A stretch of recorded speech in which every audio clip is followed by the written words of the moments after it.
اینجا رو، اینجا درختایی بودش که تو این مسیر جوب بوده، درختان وسط جوب بودن.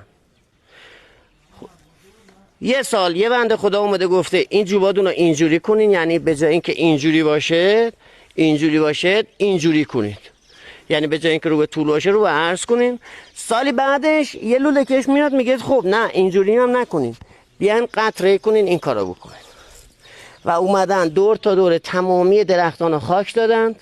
میبینید الان یکی از این درختان، میبینید این دلیل این همه سمقی که میدید، این همه بیماری گموزی که دارد اینه. این هنوزم جا دارد که این دیگه رسیدیم جختازه رو کلگی. میبینی از اینجا تا اینجا لای خاک. خیلی از عزیزانی هم که ما باغاشون رو بازدید میدیم و میگیم آقا از اینجا به پایین تا رو کلگی یا آزاد کنین، نه اینکه فقط همینا بیان برد و فیکس بمالین.